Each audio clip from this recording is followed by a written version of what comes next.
Hello everyone, today is September 19th, day 349 of the war between Israel and Hamas, and we still have 101 hostages in Gaza, and these are the articles for today from Yediot Achronot. It says here, the big bang about the attack that happened in Lebanon with the pagers and the walkie-talkies and the phones. And then we have another article here about fallen soldiers. Hamit'an hitpotzetz, the detonation, the explosive detonated. Veharag et Agam Dotan Daniel and Amit, and killed Agam Dotan Daniel and Amit. And we have another article about the female observers in the IDF. It says here, Hakir lo shochech, the wall doesn't forget. Let's start with our first article for today. It says here, Bayom Hashani Birtzifut, the second consecutive day, Gal Pitzutzim Hir'id et Lebanon, a wave of explosions has shaken Lebanon. So just to bring you guys up to speed about what happened, 2 days ago, basically Hezbollah had pagers in which they all received a message at the same time, and they all exploded at the same time. They have a lot of casualties, they have a lot of injured. What happened the day after, during the time that they had these funerals for these Hezbollah terrorist casualties of that incident, their walkie-talkies and phones also exploded. Israel has neither confirmed or denied their involvement in this. And here's some details from that day. So it says here, mitkafa b'shte makot, an attack with 2 blows. In Lebanon, they have 12 casualties and 2,750 that are injured. In Syria, they had 19 casualties and 131 that were injured. And then in Lebanon, from the walkie-talkie attack, they had 14 casualties and 450 injured. And you can see here in this picture all the different places in which it happened. You had in Dahia and Beirut, you had in Damascus, you had in Seoul. But actually, Israel is estimating that there are much more casualties and many more injured than what they're actually publishing. A lot of those injured, because the hospitals were so overwhelmed, they actually took them on a plane to Iran. And they say here, of course, they're going to retaliate. Hezbollah said, and they threatened, "Ha'onesh yagia b'korov," your punishment will come to you soon. So I don't think they're going down without a fight. But people around the world are really baffled by how this could have happened. How is it that perhaps the IDF or the Mossad got a hold of these beepers and phones? They were all ordered from the same place, allegedly a place in Hungary, but it seems now that that could have just been a front for basically the Mossad trying to infiltrate Hezbollah.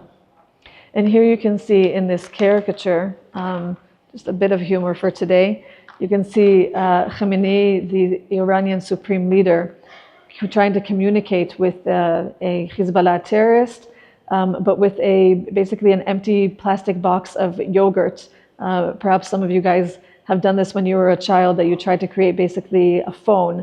And you can see this huge bin of all these exploded walkie-talkies. And he says, "Samir, ata shomea oti? Samir, can you hear me?"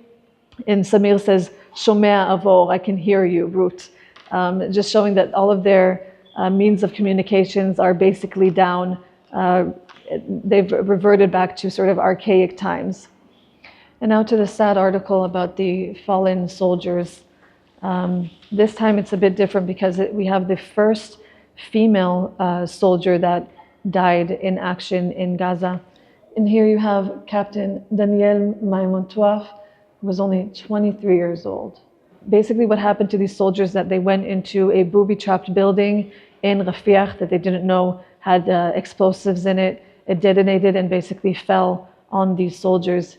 And they say about Sergeant Daniel, his father says about him, that he was always the first. He was always the first to go in, always the first to serve. He said that they're doing everything that they can to win and to bring the hostages back home. This man sacrificed his life, only 23 years old. Here you have Sergeant Amit Bachi, who was 21 years old. And it said about him that he was injured 3 weeks before this incident. And he said, "There's no way that I'm staying outside when my team is inside. And so he did everything that he could to go back and fight with his comrades. Here you have Sergeant Dotan Shimon, who's 21 years old. What's really tragic about this case is also his parents have lost already 2 children, him and his sister, who died 10 years ago from a car accident. So a lot of people, they send their children to the army knowing that they might lose another child, and that really happened in this case.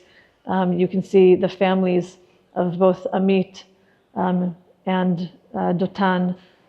And then here you have 20-year-old Sergeant Agam Naim. Agam was a female paramedic in Gaza.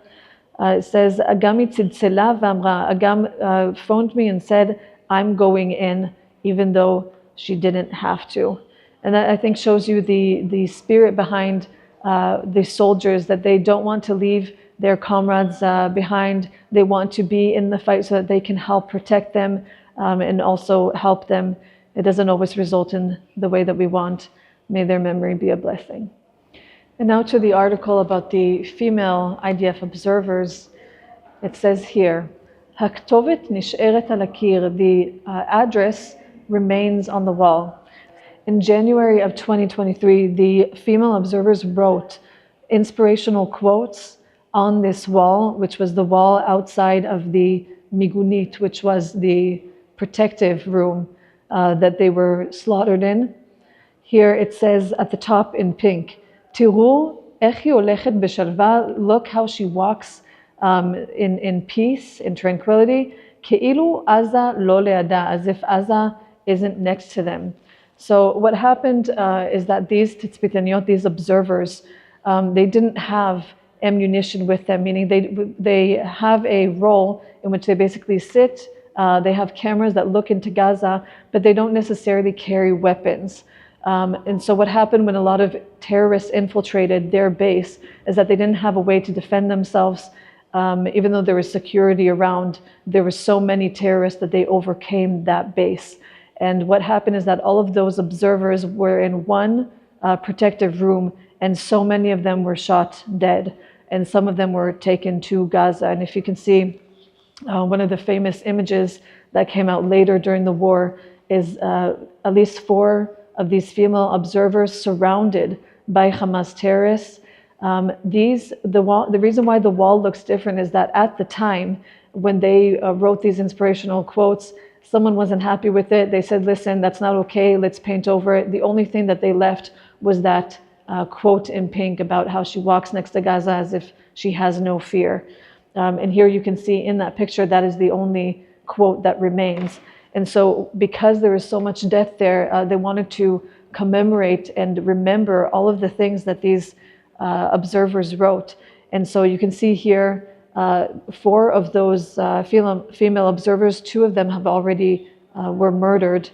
And you can see them painting on that wall those inspirational quotes. And then here in August 24, you can see them trying to restore all of those quotes that were written with the dates that they were written. You can see that they also added stickers for those in remembrance of the fallen. Recently, there was a civil investigation about what happened to these female observers. There was a lot of complaints from the observers that they would see the terrorists basically training for an invasion. They kept seeing it become more and more frequent. They kept alarming and warning, and no one heard them. So the anger amongst the families of these observers is very much still there, and we're just hoping that justice comes to pass. And now a short update about the situation up in the north. It says here, Galant. Mirkaz HaKoved Over Tzafona. The center of the weight is being moved to the north. Basically what they've been trying to do now is, because the north is suffering so much, they're trying to sort of wrap certain things in Gaza so that they can move troops up north. You can see in this picture just another one of those wildfires that happen because of the rockets that are sent from Hezbollah. This is a wildfire that happened in Kiryat Shmona. It says here, the morning after the beeper incident, a lot of the parents up north decided to not send their children to school, and they were right to do so. This morning, There were rockets that fell and injured 8 people. One of them is critically injured. So if you're a praying person and you're watching this, please pray for the situation up north, because it's going to get so much more heated. Just another thing that we'll add here is the beeper company that provided these walkie-talkies, the beepers. It says here, the mysterious disappearance of the provider of these beepers. And you can see here in the building that was supposed to be the provider, there is no one here in their supposed offices. So it just comes to show you the lengths that allegedly Israel went to make sure that this operation went underway.